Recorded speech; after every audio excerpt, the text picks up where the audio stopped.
¿Cómo les va? Muy buenas noches. Arrancamos puntos de vista cuando 2 minutos han pasado de las 21 horas y tenemos a esta hora de la noche aún una temperatura calurosa, extremadamente diría yo, de 35 grados. El tema que vamos a tratar hoy guarda relación con cifras que realmente son alarmantes a lo largo de años. Inclusive hablamos de segmentos en los que se ha incrementado. Ya rápidamente quiero compartir con ustedes y darle la bienvenida a la abogada González. Susana González es ella coordinadora del Ministerio Público de todas las unidades encargadas de lucha contra la violencia intrafamiliar. ¿Cómo le va, fiscala? Buenas noches. Buenas noches, muy bien. Muchas gracias por la invitación. Bueno, fiscala, arrancábamos con números que ya previamente habíamos analizado con la producción y resulta alarmante la cantidad, o sea, se mantiene ese número del 30 al 35, que siempre es la tendencia al cierre del año, y nuevamente central, en esta zona se da la mayor cantidad. ¿Qué fenómeno es ese, fiscala? Sí, dentro de lo que es el estudio estadístico que está llevando a cabo el Ministerio Público respecto a este tipo de casos, el observatorio, la edición de Observatorio Criminológico de la Fiscalía constantemente está comunicando los números que hacen la cantidad de causas que ingresan al Ministerio Público por distintos hechos punibles. Los más llamativos actualmente son los casos de violencia familiar y los casos de feminicidio. De violencia familiar porque lamentablemente hace ya un par de años que estamos encabezando en la cantidad de causas que ingresan al Ministerio Público a nivel país como el primer hecho punible que mayor cantidad de ingresos tiene, encabeza el ranking de cantidad de denuncias que ingresan dentro del Ministerio Público. ¿Esas denuncias se convierten rápidamente en procesos o muchas veces no pasa de eso? Porque hay organismos y el Ministerio Público, uno de los principales, para, por sobre todo, dar y brindar protección a la persona afectada. Bueno, eso es muy importante también entender el rol que tiene cada institución. Estos números a los que hace referencia esta publicación del Ministerio Público es de la cantidad de denuncias que ingresan al Ministerio Público como caratuladas como violencia familiar, que son en el 2021 llegamos a la cifra de más de 29.000 causas ingresadas a nivel país por este tipo de hecho punible. ¿Qué es lo que pasa? Al ingresar estas denuncias por cualquier medio posible que llegue hasta el Ministerio Público, lo que nosotros hacemos es el análisis jurídico, verificar si esos hechos que se denuncian se encuadran o no dentro de un tipo penal, que puede ser en este caso un hecho de violencia familiar. Eso recién ahí nos habilita a nosotros a iniciar la investigación, o sea, hacer las diligencias investigativas para poder recolectar evidencias, recolectar medios probatorios que nos puedan determinar una sospecha inicial de la comisión del hecho, o sea, de que realmente existe un hecho de violencia familiar y un sospechoso, o sea, una persona sospechosa de participar en ese hecho. Una vez que tengamos ese nivel de pruebas mínimas que nos exige la ley, ahí estamos habilitados a iniciar el proceso penal, que es otra etapa ya de lo que implica la investigación. Eso, fiscal, al momento de determinar si existe o no un hecho punible? O sea, y verificar. Sí. Verificar, primero. ¿A partir de qué tenor de violencia intrafamiliar, por ejemplo? Llega la denuncia y analizamos nosotros el hecho. El hecho. ¿Quiénes participan? ¿Cómo se cometió el hecho? Y si eso se encuadra o no en la producción de que una persona le haya violentado a una persona con la que tenga un vínculo familiar, para decirlo de una manera que podamos entender. Eso se encuadra dentro de un hecho punible de violencia familiar. Entonces ahí nosotros como Ministerio Público estamos habilitados a iniciar la investigación, tomar las declaraciones, verificar si hay algún testigo, si hay vídeos, si hay evidencias físicas. Se van haciendo estas investigaciones y una vez que tengamos información de esas diligencias que realizamos, que nos determine si tenemos una persona que ha sido violentada y tenemos un sospechoso Entonces ahí recién estamos habilitados a iniciar el proceso. ¿Cómo se inicia el proceso?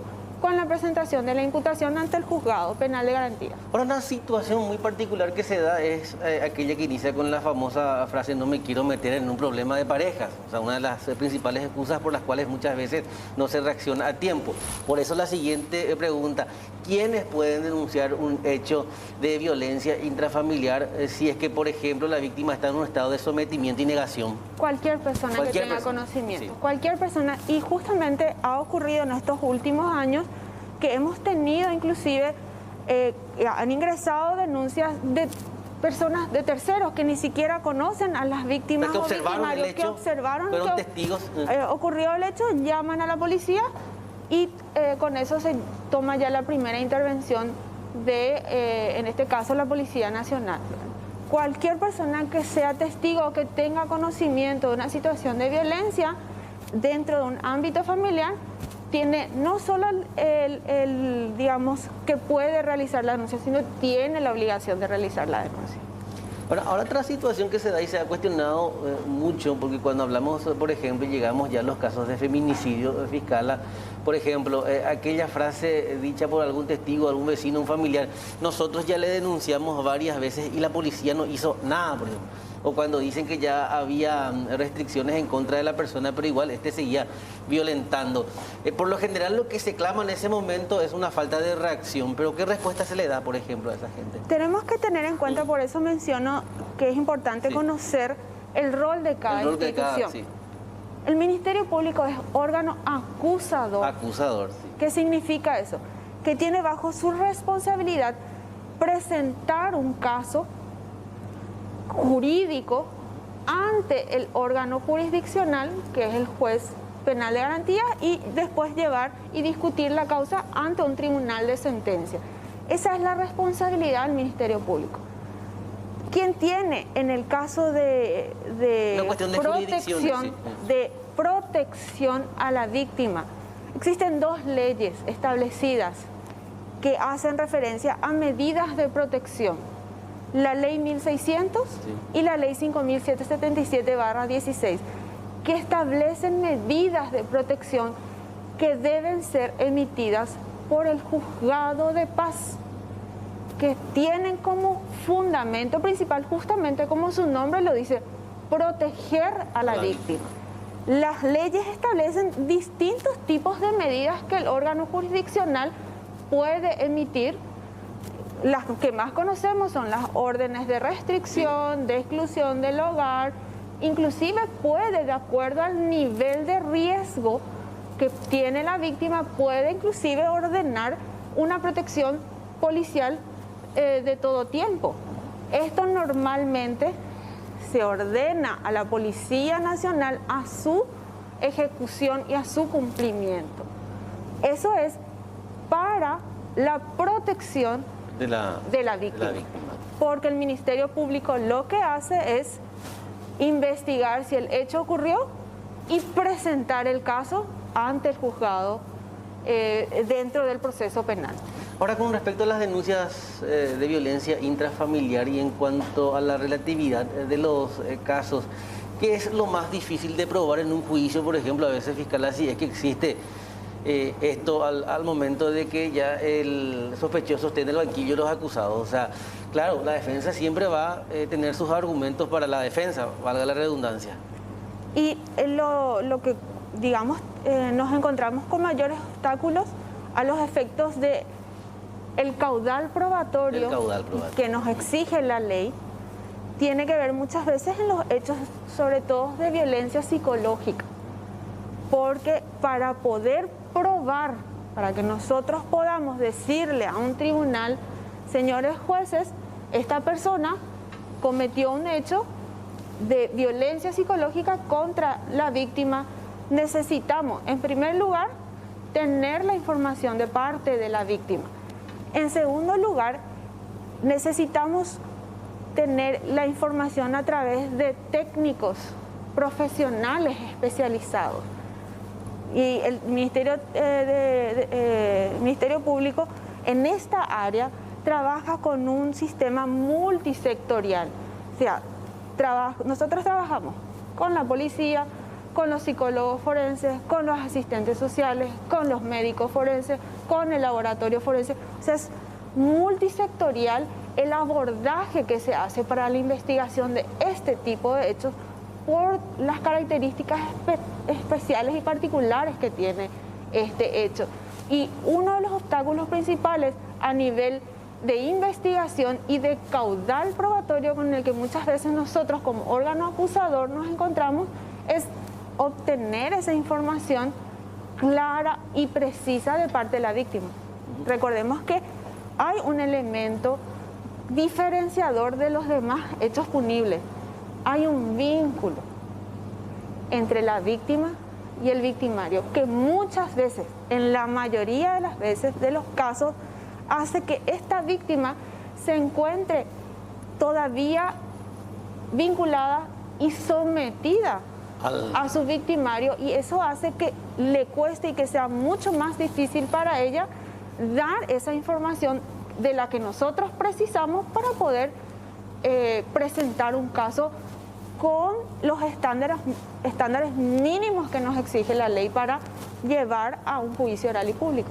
En los casos investigados a lo largo de años en esta unidad, y si hablamos también de los feminicidios, fiscal, ¿cuál es la principal causa de muerte? O sea, es decir, la pareja que termina matando a su víctima, ¿con qué elementos lo hace más? O sea, no quiero fomentar con esto también, pero eso demuestra un poco la hazaña y el estado mental también, por lo general, de la persona. No podemos llevar a hablar solamente de un estado mental, sí, porque nosotros tenemos que tener en cuenta que en este tipo de hechos va más allá de simplemente encasillar en un problema de salud mental. Salud mental, sí. Va más allá, porque más que nada tiene que ver con un problema conductual, que es lo que el victimario o cómo ve el victimario a su víctima. El victimario de este tipo de hechos, ¿cómo observa? Observa a su víctima como su propiedad. O sea, es de mi propiedad, por ende yo puedo hacer lo que quiero, inclusive matar. O sea, esa es la manera, ese es el pensamiento que tiene el agresor. Y todos siguen el mismo patrón. O sea, no es un patrón. No podemos hablar de un patrón porque ahí entraríamos a hablar en lo que es ya una patología de salud mental, sino es un tema conductual. Conductual. O sea, ¿qué apreciación tiene el victimario sobre su víctima? La apreciación que tiene es que es dueño, propietario de esa víctima y tiene derecho total, inclusive de vida, sobre su víctima. Y si no va a poder ejercer ese dominio sobre su víctima, entonces llega a ese punto de terminar con la vida, inclusive su propia vida. Porque tenemos casos, en los casos de feminicidios, en donde el autor se autoelimina posteriormente a cometer el hecho de feminicidio. Recuerdo un caso, y guardar relación específicamente con quienes finalmente quedaron con el custodio de los chicos una vez que se produce el deceso de la víctima. El papá va a la cárcel y finalmente el juzgado, ya sé que es una competencia del juzgado, ordena que los chicos queden, por ejemplo, con la familia del agresor. ¿En qué circunstancias se puede dar eso? O sea, ¿cómo analiza eso el Ministerio Público? Esa decisión ya es una decisión del órgano jurisdiccional. Y cuando hablamos de niños y adolescentes, tiene participación la Defensoría de la Niñez, el órgano, que tiene la representación cuando sus representantes directos, legales, padres o tutores, no pueden ejercer esa representación, entonces la ejerce la Defensoría. Y habría que analizar cuál es el argumento del órgano jurisdiccional para tomar esta decisión. Bueno, si bien las estadísticas siguen siendo preocupantes, fiscala, supongo yo que ahora las denuncias tienen mayor celeridad y en este caso también un canal de apertura, es decir, que más gente está denunciando estos casos a diferencia de años anteriores. Sí, nosotros también, si bien vemos una explosión, para decir de una manera, de cantidad de denuncias que ingresan al Ministerio Público, también vemos que las víctimas se están animando a denunciar, están dejando de naturalizar, porque ese también es un obstáculo que existe en este tipo de investigación. Pero por el estado de sometimiento, ¿no? Que está, pero a nivel social. Sí. a nivel social estaba naturalizada la violencia dentro del ámbito familiar, era algo común. Consentido con los padres, inclusive de la víctima. O sea, es algo cultural. O sea, venimos con un problema cultural. Tiene que corregirle a la esposa. Exactamente, o sea, es como que se portó mal, no hizo lo que yo le dije, entonces yo le tengo que corregir. O sea, esa es la percepción que la gente tiene. La propia víctima tiene esa percepción, que es lo que nosotros muchas veces escuchamos. Que yo no hice lo que me pidió, yo luego le busqué.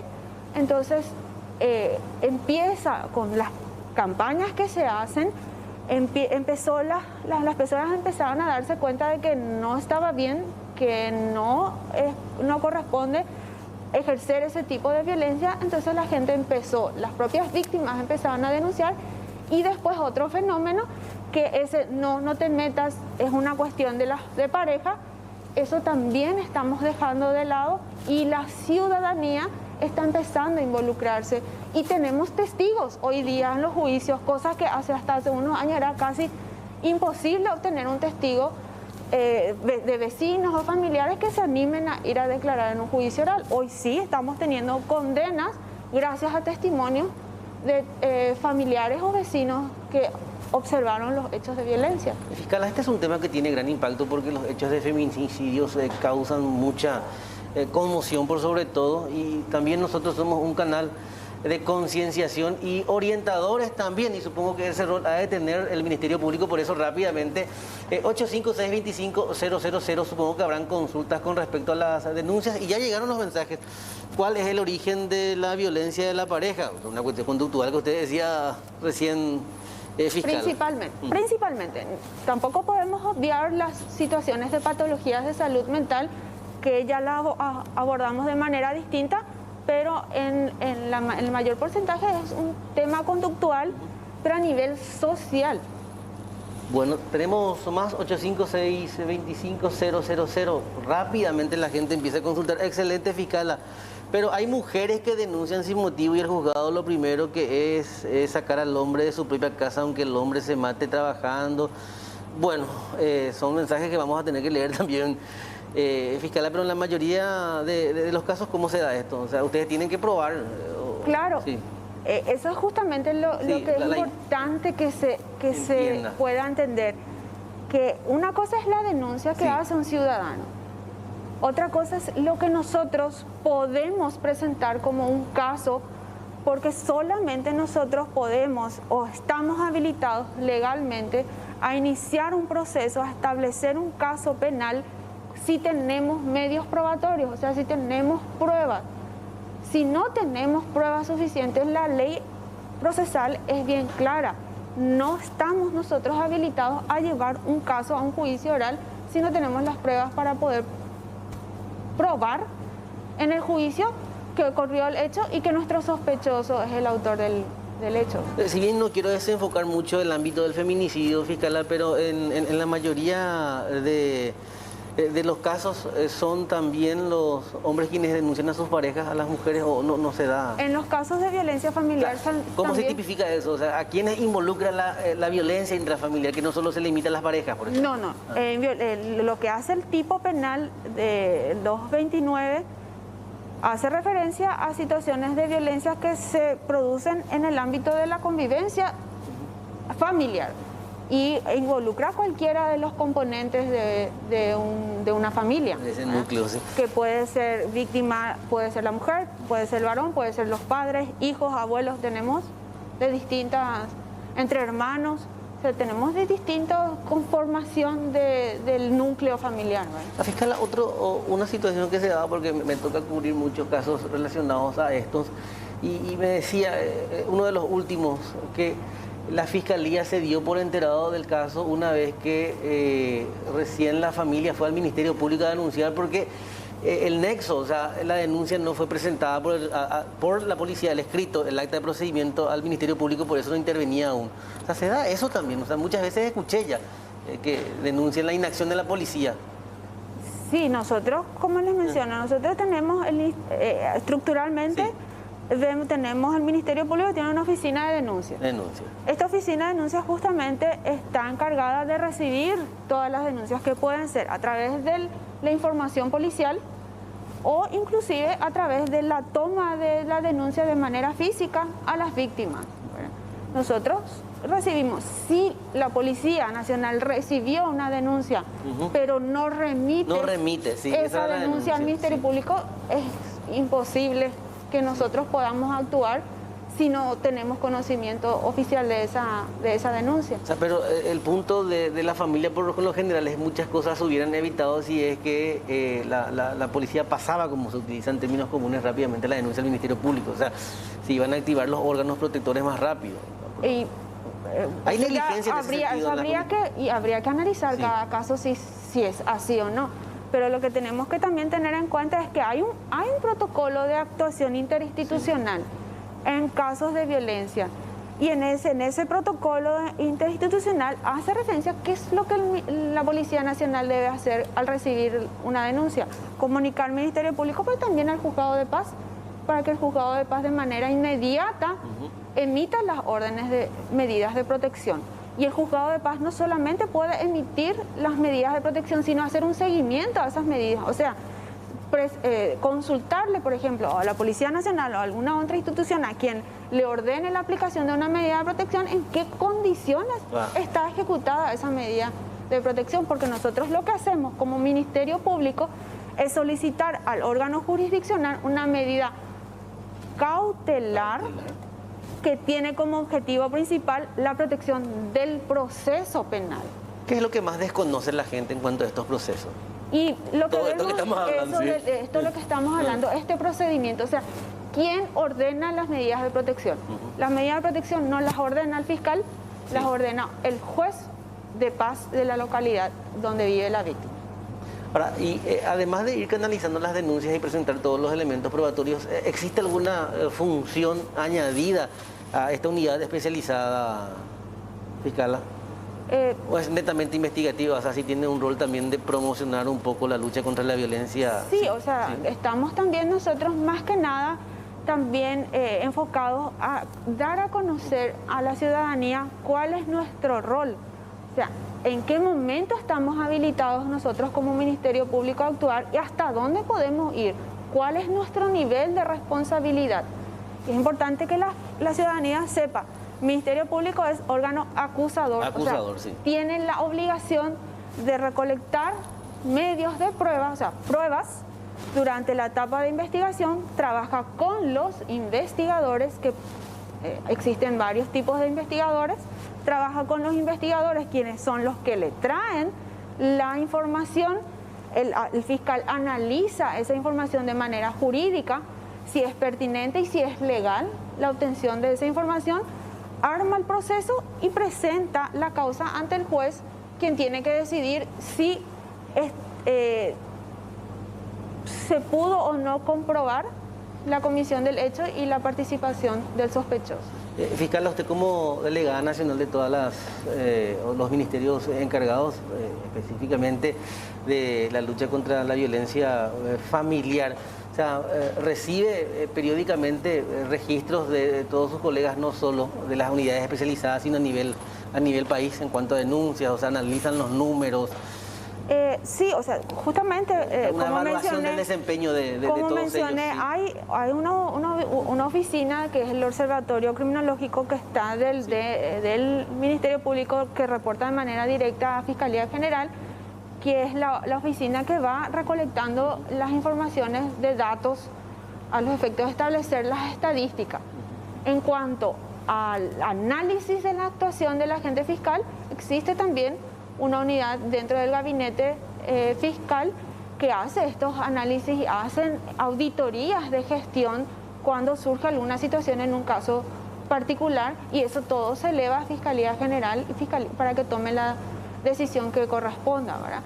Más que nada, con relación por lo general a lo que hace una familia que ha perdido un ser querido, el pedido de justicia. O sea, en la mayoría de los casos investigados por violencia intrafamiliar o casos de feminicidio en un juicio, el resultado es óptimo, en búsqueda de la justicia. Y por eso, ya depende de la situación en particular, Fiscalía General determina si es necesario o no hacer una auditoría de gestión del caso en particular, y una vez que se lleva a cabo esa auditoría, Fiscalía General saca un dictamen, digamos, una resolución respecto a tomar o no las medidas administrativas correspondientes. Seguimos leyendo más mensajes. Hace poco una señora de 66 años, su yerno le denunció por violencia doméstica, con el único objetivo de desalojarle a la anciana de su casa. Creo que eso es una cuestión del ámbito... En ese caso hay que verificar. Sí. O sea, nosotros muchas veces escuchamos que las personas hacen sus manifestaciones en los medios de comunicación o a través de las redes sociales, pero nosotros tenemos la obligación de corroborar esa información, y nosotros nos manejamos con la información que llega al Ministerio Público. Nosotros no podemos quedarnos con las versiones que están en las redes sociales o en los medios de comunicación, porque no tienen una validez legal como medio de prueba único. O sea, yo no me puedo ir a un juicio oral con una publicación de una red social. No es suficiente para que yo pueda solicitar una condena contra una persona por una publicación en un medio de comunicación o una red social. Nosotros como fiscales, como abogados, como encargados de la parte jurídica de la causa, tenemos la obligación de verificar si esa publicación es verdadera o no. Ahora bien, fiscal, dice, un gran problema es que la víctima va a un análisis victimológico y nunca es fidedigno, dice. Tengo un caso en donde la víctima presentó 1000 evidencias de maltrato y al final supuestamente el análisis victimológico salió en contra de la propia víctima. ¿Existe ese análisis, fiscal?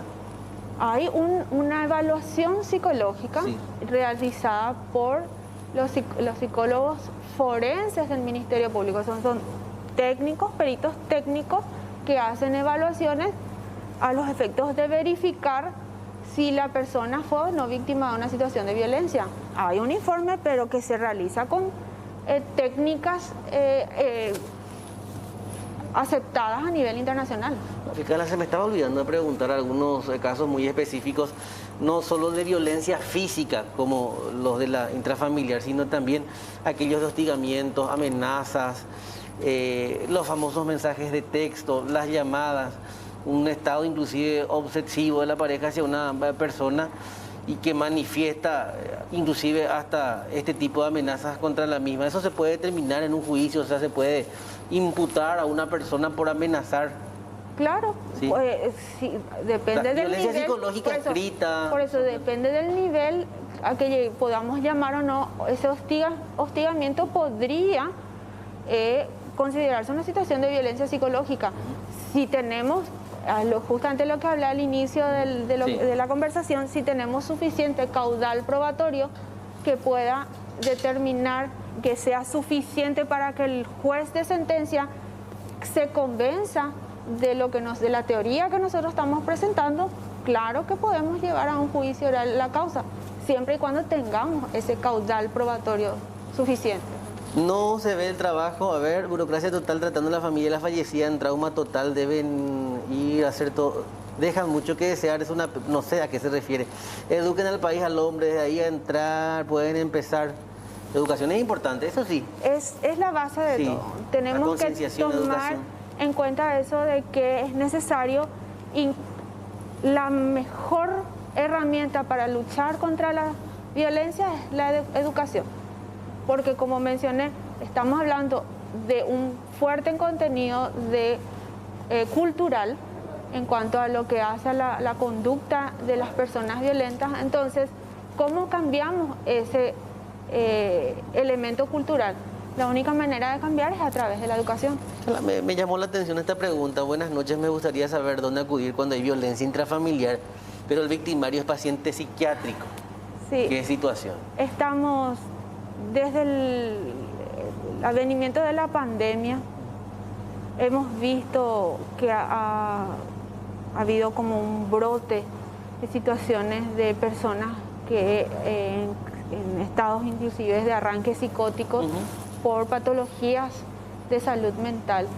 Estamos trabajando bien, tratando de observar, o sea, de establecer un protocolo de actuación interinstitucional de cómo encarar esta situación, porque sí vemos personas que realizan situaciones de violencia, pero que están afectados de alguna manera, o sea, su capacidad de reacción está afectada por una patología que tiene que ver de salud mental, o también estamos teniendo muchos casos que vemos que se producen por el consumo de sustancias estupefacientes, personas en estado de adicción que llegan a puntos de niveles de violencia.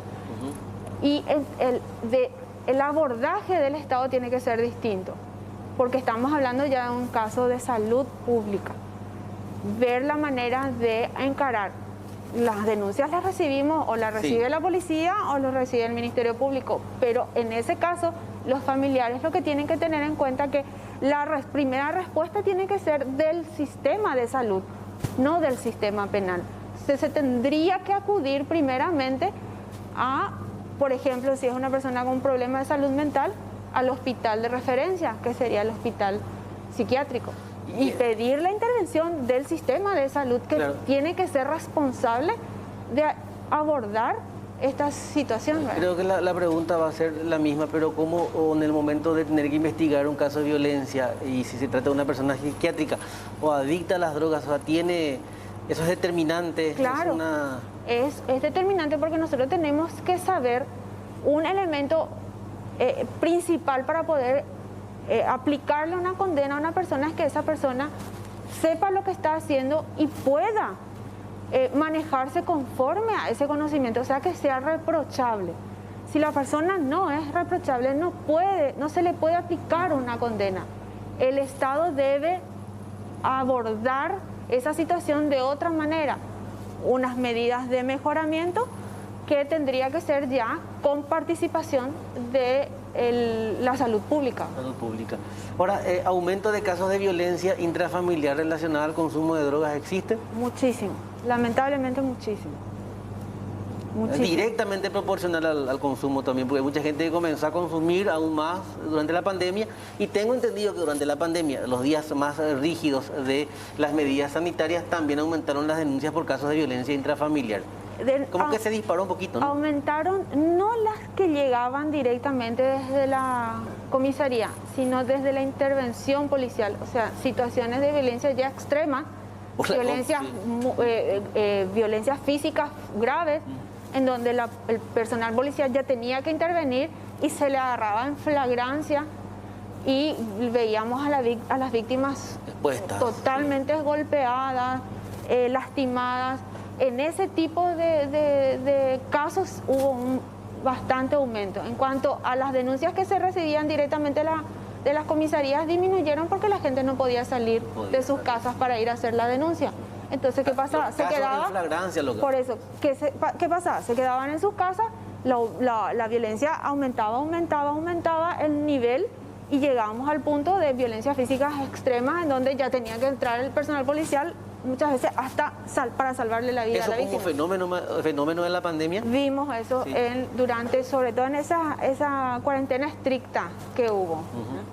Golpes de puño, o sea, muy violento, cuando decía extrema violencia, objetos contundentes también. De todo tipo de agresiones físicas. ¿Y ahí cómo entra a tallar eso? Porque también y ahí se habla sí de la tenemos condición, un caso, digamos, para nosotros ya un caso más fácil de iniciar el proceso, porque prácticamente tenemos un caso en flagrancia, en donde tenés testigos presenciales, tenés rastros físicos, se puede hacer la unión, la vinculación entre esas agresiones con el sospechoso, porque fue aprehendido por el personal policial cometiendo el hecho. A propósito de la salud mental, ¿existe casos en donde se plantearon coartadas de salud mental para tratar de evitar un juicio, por ejemplo? O sea, mi cliente actuó porque no estaba en todo uso de su razonamiento, es un paciente que ahora desarrolló condiciones psiquiátricas, o sea, ¿se puede argumentar eso? Sí, hay casos en donde se argumenta, y nosotros cuando se argumenta esa situación se puede observar que la persona estaría afectada por una situación de esta, tenemos la obligación legal de verificar si realmente, y para eso ya se hacen las pericias, se le somete a la persona a pericias psicológicas, psiquiátricas, para verificar si esta persona realmente está afectada y el nivel de afectación que pueda tener, porque eso también es importante, porque puede ser que esté afectada por una situación de salud mental, pero que eso no le impide entender lo que hacen. Eso es lo principal que nosotros tenemos que verificar. Bueno, esto es básicamente la pregunta que venimos haciéndola desde que iniciamos el programa y guarda relación con los órganos encargados para cada situación. Pero yo con mi hija menor de 5 años suscribo esto, o por lo menos leo esta parte. Sufrimos violencia familiar de parte del hermano de mi pareja, no, o sea, no es ni la pareja, el hermano de la pareja. Hicimos todo tipo de denuncias y nadie hace nada. ¿Por qué nadie hace nada? ¿O por qué ella tiene la percepción de que nadie hace nada? Tenemos, por eso justamente es importante saber dónde acudir. Sí. Esa respuesta rápida, ¿quiénes son los que van? O sea, ¿cuáles son las instituciones que van a dar esa respuesta rápida? Medidas de protección, no es el Ministerio Público las que emite las medidas de protección. Las medidas de protección de respuesta urgente, de respuesta rápida, que tiene como objetivo parar una situación de violencia, se establecen a través de las medidas de protección que las emiten los juzgados de paz. Bueno, a ver, buenas noches. ¿Qué pasa con las denuncias falsas sobre atropello o violencia? ¿Se termina eso en la investigación? Realmente, para eso se lleva a cabo la investigación, para poder determinar si el hecho ocurrió y si la persona participó. Si en esa investigación se verifica que la persona denunció falsamente, sabiendo que la situación o sabiendo que la denuncia era falsa, esa persona puede ser sometida a un proceso posteriormente por denuncia falsa. Yo no lo he tenido hasta ahora, pero podría ocurrir, ¿verdad? Fíjala, es la misma consulta de siempre. Hay lugares, pero orientar también es bueno. Hay lugares en donde el juzgado de paz no funciona, la jueza nunca está y por más que se pida ayuda no hace nada, dice. Cada circunscripción judicial tiene una cabeza. Hay un juez responsable de la circunscripción. Es lo mismo que nosotros como agentes fiscales tenemos un fiscal adjunto que está a cargo de nosotros los agentes fiscales y que controlan nuestra actividad diaria. Es lo mismo, los jueces de paz, jueces de garantía, jueces de primera instancia tienen su juzgado o el juez encargado de controlar la actividad de cada juzgado. Sería importante entonces conocer cuál es la presidencia de la circunscripción encargada de esa zona para hacer los reclamos correspondientes del órgano jurisdiccional que no nos corresponde ya a nosotros como Ministerio Público verificar. Bueno, realmente la gente sigue preguntando. Hola, soy Emilio Fernández. Una pregunta, si la persona que está siendo maltratada recibe amenazas y se siente vulnerable, ¿cómo debe hacer? Y la persona vulnerable, al realizar la demanda, ¿qué posibilidad tiene que el acosador no la vuelva a golpear? Soy estudiante de marketing, pero me encanta el trabajo de la fiscal, dice. Como le mencioné, muchas veces es difícil contar con la predisposición de manera directa de la víctima. Para eso también está el Ministerio de la Mujer. Sí. El Ministerio de la Mujer hace un acompañamiento, contención psicológica. Muchas veces las denuncias pasan primero por el Ministerio, hacen la contención psicológica y el acompañamiento, y con esa ayuda llegan al Ministerio Público ya con la capacidad suficiente para continuar con el proceso, porque ser parte de un proceso penal no es fácil, ni como víctima ni como victimario, y más aún en este tipo de casos. Entonces, si tenemos a una persona, conocemos a una persona víctima de una situación de violencia que no tiene las herramientas suficientes para hacer frente a esta situación, se puede acudir al Ministerio de la Mujer para que le hagan este acompañamiento psicológico, esta contención psicológica, para ayudarle y darle estas herramientas para que pueda hacer frente al proceso. Los servicios del Ministerio de la Mujer son gratuitos.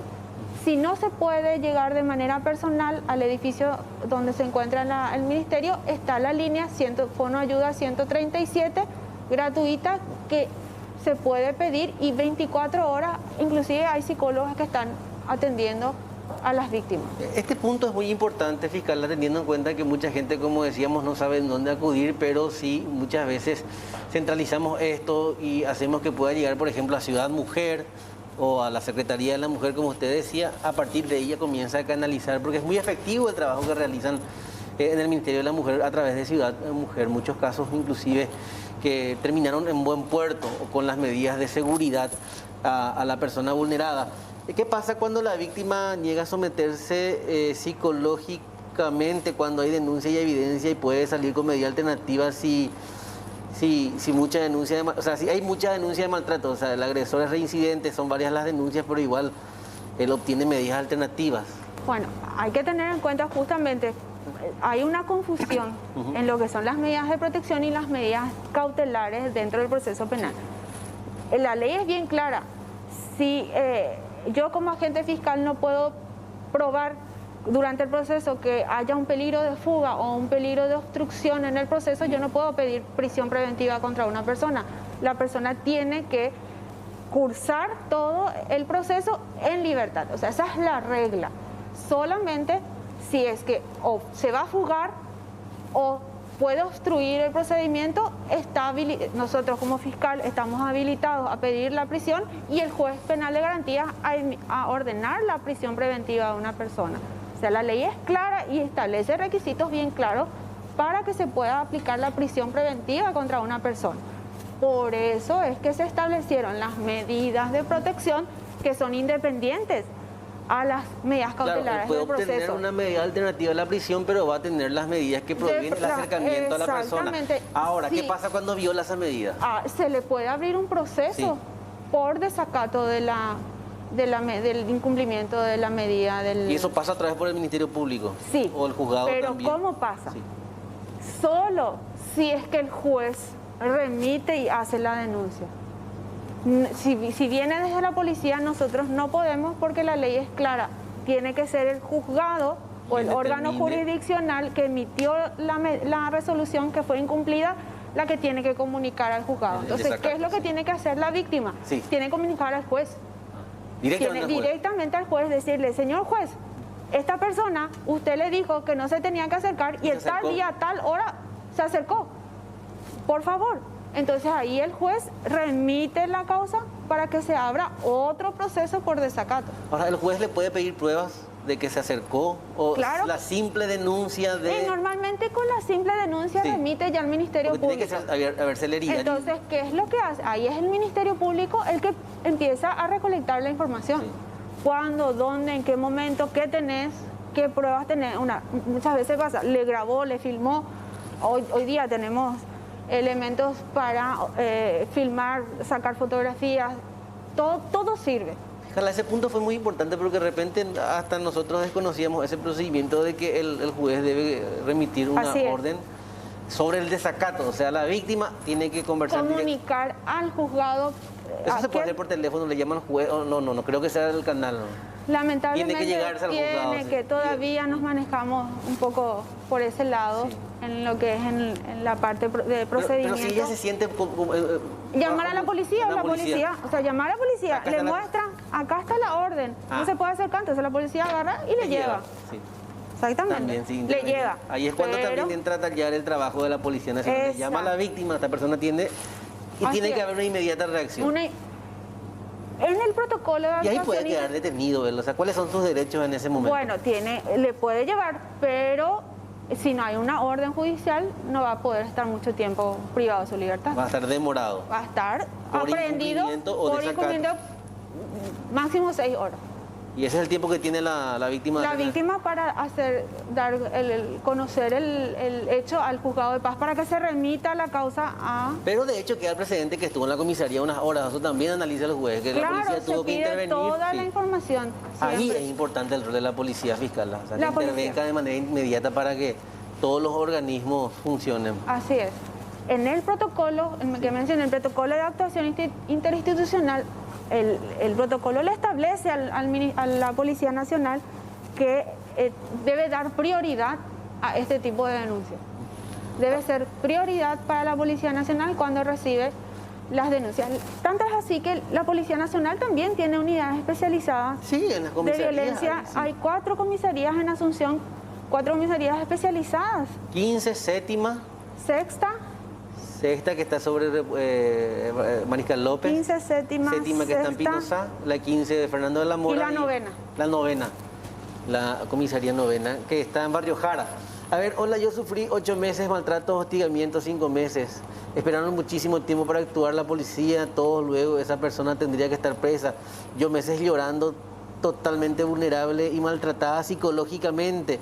Era muy prepotente. Otra característica del agresor siempre es prepotente con todos.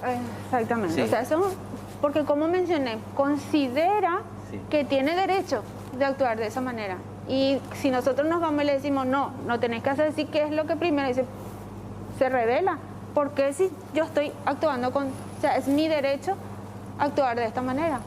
¿Cómo es cuando una mujer denunció por maltrato y se le sacó al hermano de la casa, pero en 2 meses la jueza le da que es violencia entre hermanos, supongo yo? ¿Eso es violencia también familiar? Es violencia Sí. familiar, pero probablemente ahí se habrá dirimido en el juzgado de paz Sí. y hay que verificar cuál es el argumento, porque es otra cosa también que sucede. Sale la medida de urgencia, la medida de protección de urgencia, pero eso también implica que se abre un proceso en el juzgado de paz. Sale la medida de urgencia, pero el juez le cita audiencias a las partes para ser escuchada, para tomar su resolución definitiva. Y muchas veces las partes no se presentan ante la citación de los jueces. Esta es una situación que vemos también muy a menudo, que las víctimas se quejan de que el juzgado levantó la medida, pero después revisamos el expediente y vimos que las personas, los denunciantes, no se presentaron a sus audiencias y evidentemente el juez, si no tiene suficientes elementos, suficientes medios probatorios, tampoco puede sacar una resolución en contra de otra persona. Fíjate, ¿tuvieron que descartar denuncias por falsas? Como le digo, hasta ahora yo no he tenido Casos así. casos en donde tengamos comprobado de que fueron falsas. Sí, muchas veces pasa que no tenemos el caudal probatorio suficiente Lo que hablábamos al inicio. para llevar la causa a un juicio oral u obtener una condena. Pero que se haya determinado que la denuncia haya sido falsa, hasta ahora no, de las causas que he investigado no he tenido una causa así en forma particular. ¿La violencia se considera en ambos sentidos? ¿Hablamos de eso? ¿O solo Cuñataí puede denunciar a Cuimba? ¿Cómo queda? Dice una... Mencioné, Sí. es una violencia, o sea, dentro de lo que es el tipo penal que nosotros investigamos, no hay una víctima exclusiva. Cualquier persona que sea parte de un vínculo familiar. La unidad especializada ya trabaja también con el tema género No, nosotros es violencia familiar. familiar. No sé, bueno. Porque no hay un tipo penal de manera exclusiva de violencia de género. Lamentable, la justicia en nuestro país tiene que empezar a limpiar. Policías, fiscales, jueces dejan mucho que desear, tuercen la justicia a favor de quien tenga mayor poder. Esa es una percepción en todos los ámbitos de la justicia. Nadie escapa a eso, absolutamente nadie, ni nosotros los periodistas. A ver, otro mensaje, seguimos leyendo, Pitoni, si es que hay. A ver, bueno, estamos... A mi familia, con niños menores y personas de edad, una vecina nos llenó de piedras sobre la casa, rompió mi ventana. Eso ya es denuncia vecinal, ya. Sí. Ya entran otro tipo de... Eso también se debería dirimir en los juzgados de los paz. juzgados de paz. Bueno, esto ya lo leímos. Ya también leímos este mensaje recién. Bueno, de repente somos muy cuidadosos también a seleccionar, y Carla, hay de repente personas que se quieren aprovechar del espacio. 21:50, temperatura de 29 grados. En las primeras semanas de este año, denuncias hasta ahora. En la unidad especializada, justamente yo estoy iniciando el turno el día de hoy y tenemos más de 150 causas ya en 11 días. 150 en 11 días. Son Solo muchas. Asunción. Solo Asunción. En 11 días. Es la temporada, Iscala, o sea, hay... Y sí, podemos hablar de lo que es, si hacemos un análisis estadístico de las causas, sí observamos que a partir de octubre, noviembre, diciembre, enero, febrero son los meses que recibimos mayor cantidad los últimos de... y los primeros. Época del calor. Época de calor, ¿no? O sea, una cuestión también relacionada un poco al comportamiento. Puede ser, podría ser. La gente consume más alcohol, porque te hablaba hace rato de las conductas relacionadas al consumo de drogas, pero en la mayoría de los casos, la pareja que somete a su esposa, a su pareja, está bajo los efectos del alcohol, en la mayoría de los casos. Lo que tenemos que entender que tanto las sustancias estupefacientes, el alcohol, que también es una sustancia estupefaciente, son desinhibidores. ¿Qué significa esto? Que si estando sobrio, la persona tiene ciertas herramientas para dominar sus impulsos agresivos, sus impulsos violentos, cuando está bajo los efectos del alcohol u otras sustancias, esas barreras y esas herramientas para dominar sus impulsos caen, entonces sale a relucir toda ese carácter violento que tiene la persona. Porque muchas veces también escuchamos que nos dicen, en la mayoría de los casos, cuando toma nomás él es así, cuando no toma es bueno. Pero tenemos que tener en cuenta que el alcohol no es que le vuelve le vuelve violento. O sea, él ya es violento de por sí. Cuando está bajo los efectos del alcohol ya no puede dominarse y sale a flote toda esa violencia. Porque si vamos a decir que el alcohol le vuelve violento a una persona, entonces todas las personas que consumieran alcohol deberían ser violentas. Y vemos que hay distintas clases, distintas reacciones de las personas al momento de consumir el alcohol. Están algunos que inclusive se vuelven más pacíficos, otros que se duermen, cantan, distintas maneras. Entonces, eso es lo que pasa. No es que el alcohol le vuelva violento. El alcohol elimina esas herramientas, esas barreras, y surge o sale a flote toda la violencia que ya tiene encima.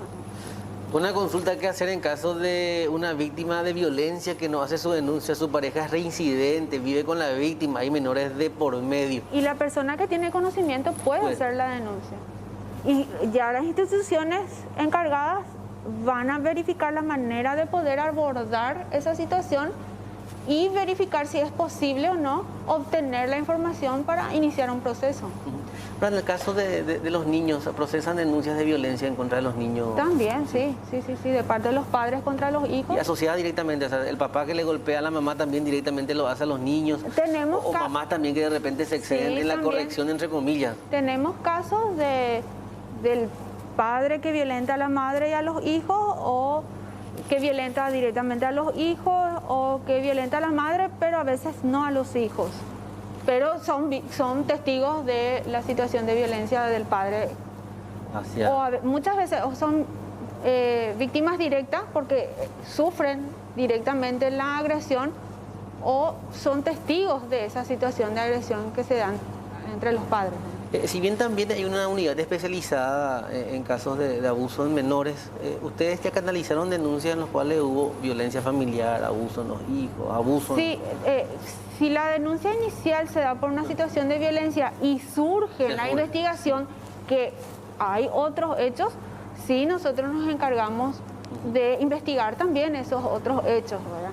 Pero si la denuncia fue de manera directa por un caso de abuso, porque a veces sucede que un caso de abuso se investiga la unidad ordinaria, y a veces surge que esa situación de abuso ya es como consecuencia también de una situación de violencia familiar, entonces se investiga de manera conjunta. Ya. ¿Qué pasa si la madre que está todo el día con los hijos aprovecha psicológicamente diciéndole que nunca le da para los gastos, haciéndole creer? Bueno, eso tiene que ver mucho con la motivación y la prestación. Bueno, en lo que hace referencia a lo que es la asistencia alimentaria, existen los órganos encargados, y si llega a un nivel de la comisión ya de un hecho punible, que sería el incumplimiento de la asistencia alimentaria, eso también es un tipo penal independiente a lo que es violencia, que tiene también su proceso de investigación. Fiscal, la veía que en los números de los 35, 36, no recuerdo bien ahora, casos que mencionábamos al inicio del programa, 9 en Central, y así se da como una escala también en otros departamentos. Central, porque lleva el número más alto. No, en cuanto a víctimas de feminicidio, Alto Paraná. Alto Paraná. Alto Paraná, Alto 9. Paraná. Y Central tiene 6. Alto Paraná son 9 casos, sí. Ahí se me había invertido con Central, que son 6. O sea, Paraná, y en segundo lugar está Central. Hablo de Central porque es nuestra área de influencia, pero fíjate vos en la cantidad de casos que tenemos en el interior del país, interior que muchas veces se resiste a hacer todavía estas denuncias de violencia familiar porque lo ven como natural, es más difícil llegar a ellos. Sí. Todavía la naturalización de las situaciones de violencia está más arraigada en la gente del interior del país. Sí. Amambay 4, así también como en Caguazú, Cordillera 3, San Pedro 3, en Itapúa, Ñembucú, Alto Paraná y Boquerón se registró un caso. O sea, son los departamentos con menor número de feminicidios. A ver,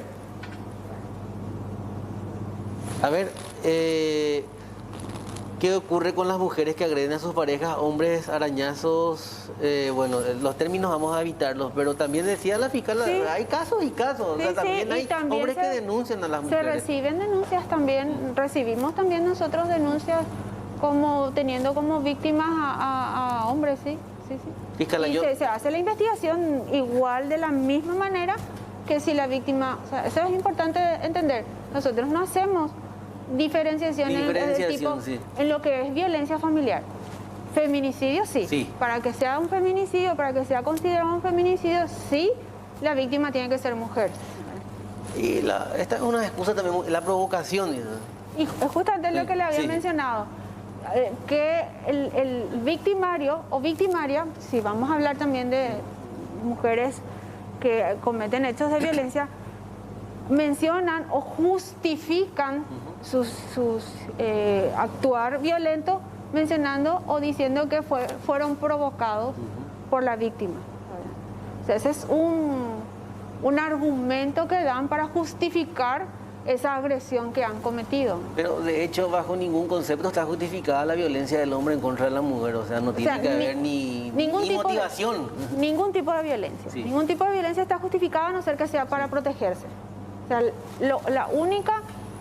el único ejercicio de violencia que está legalmente justificado es cuando lo hacemos para protegernos nosotros o protegernos a una persona, a un tercero, de una agresión previa.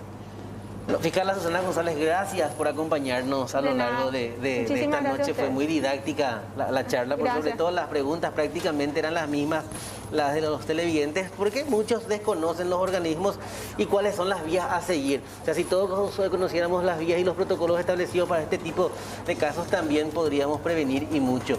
21:59, nuestra parte es todo. Será hasta mañana.